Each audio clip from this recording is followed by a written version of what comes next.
अस्सलाम वालेकुम। मैं हूं शफी बलोच और आज मैं आपको कराची की कम उम्र लड़की की मुबैना अगवा से मुतल्लिक केस के हवाले से एक अहम पेशरफ से आगाह करूं। इस मुकदमे के मुद्दई की जानिब से आज सिंध हाई कोर्ट से रुजू किया गया है। मौजूदा तफ्तीश से मुतल्लिक एक बार फिर उनकी जानिब से जो है वो अदम इत्मीनान का इजहार किया गया है और इस नई दरख्वास्त में उनकी प्ली ये है कि IG सिंध को ऑर्डर जारी किया जाए कि उस मौजूदा जो है वो तफ्तीशी अमल की निगरानी खुद करें। तो इस हवाले से हम बात करते हैं जियो न्यूज़ के सीनियर कोर्ट रिपोर्टर अमीन अनवर। आइए इनसे बात करते हैं कि असल में इस दरख्वास्त में मुद्दे की क्या प्ली है और अदालत की जानिब से आज क्या इंस्ट्रक्शन जारी हुए। जी अमीन अनवर, बताइएगा कि आज इस दरख्वास्त में क्या प्ली मुद्दे की जानिब से की गई है। देखिए शफी बलोच साहब, एक नई दरख्वास्त दायर की गई है आज मुद्दई मुकदमा मेहदी अली काज़मी की जानिब से, जिसमें मेरी जो समझ है कि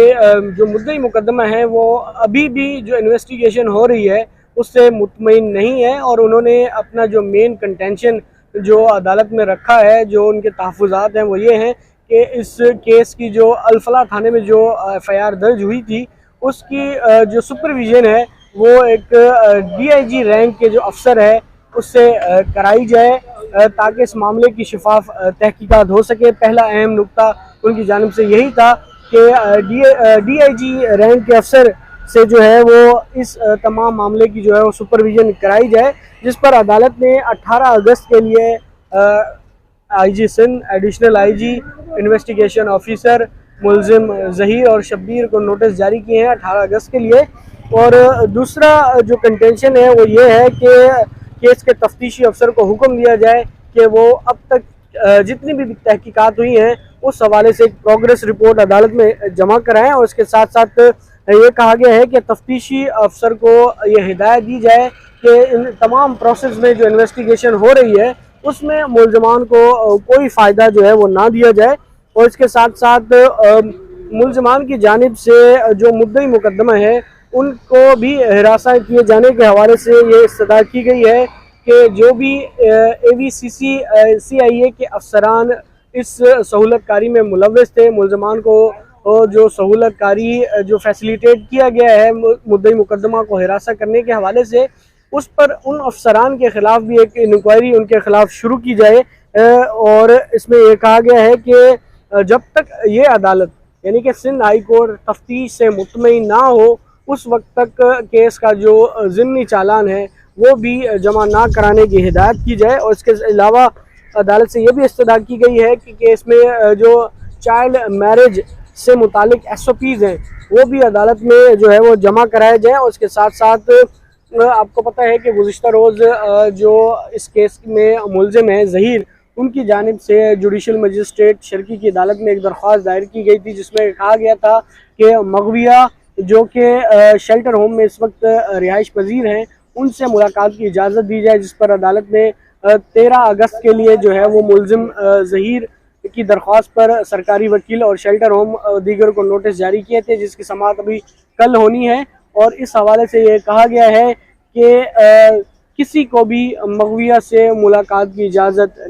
ना दी जाए और इसमें मुलजिमान या कोई भी हो उससे मगविया से मिलने की इजाज़त दी जाए। अमीन, हम इसकी दोबारा उस प्ली की तरफ आते हैं। मुद्दे की जानिब से क्या इस दरख्वास्त में तफ्तीशी अफसर की जानिब से यानी कि जो मौजूदा तफ्तीशी अफसर हैं RDSP सईद हिंद, क्या उनकी प्रोग्रेस रिपोर्ट में कुछ ऐसी नकाइस की भी निशानदेही की गई है?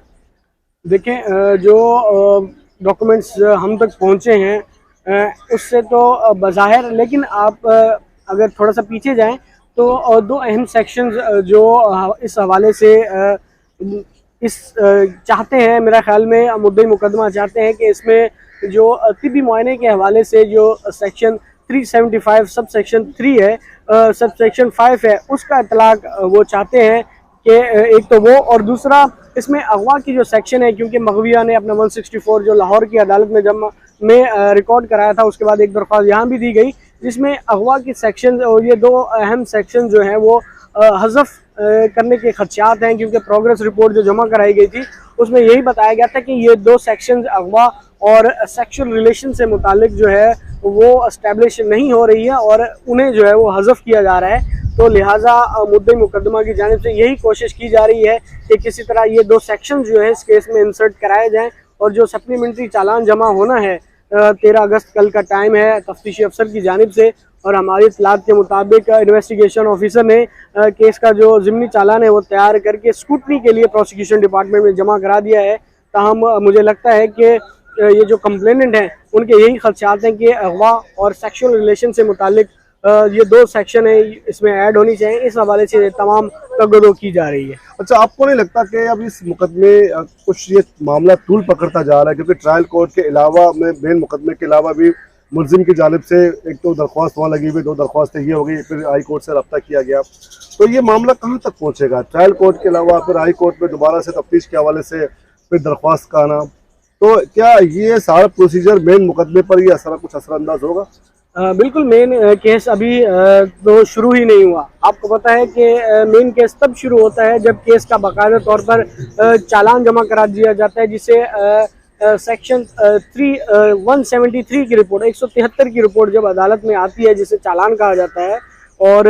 ये सप्लीमेंट्री चालान जमा होना है। इससे पहले आपने देखा था कि C क्लास चालान जमा कराया गया था पुलिस की जानिब से, जिसे अदालत ने जो है वो मुस्तरद कर दिया। उसके बाद सप्लीमेंट्री चालान की कहानी आ गई है और अब 13 अगस्त को सप्लीमेंट्री चालान जमा होना है। लेकिन अब ये एक दरख्वास्त सिंध हाई कोर्ट में जो आई है उसमें ये नुक्ता भी उठाया गया है कि जब तक सिंध हाई कोर्ट में ये दरख्वास्त ज़ेर इल्तवा है उस वक्त तक केस के इन्वेस्टिगेशन ऑफिसर को पाबंद किया जाए कि वो चालान भी जमा ना कराएं। तमाम अदालत ने ऐसा कोई हुक्मनामा जारी नहीं किया और तफ्तीशी अफसर कानून के मुताबिक अपनी कार्रवाई मेरे ख्याल में करेंगे और कल चालान के हवाले से ट्रायल कोर्ट को आगाह करेंगे कि चालान जमा हुआ है या नहीं। लेकिन हमारी इत्तलात के मुताबिक प्रोसिक्यूशन डिपार्टमेंट में चालान जमा हो चुका है जिसकी स्क्रूटनी जारी है। बहुत बहुत शुक्रिया। ये थी आज तक की अदालती कार्रवाई इस अहम हाई प्रोफाइल केस के हवाले से। कल इसकी जब मजीद प्रोसीडिंग होगी तो उस हवाले से हम दोबारा कल की कार्रवाई से मुतल्लिक जो है वो आपके सामने पेश होंगे। तब तक के लिए इजाज़त दीजिए। अल्लाह हाफिज़।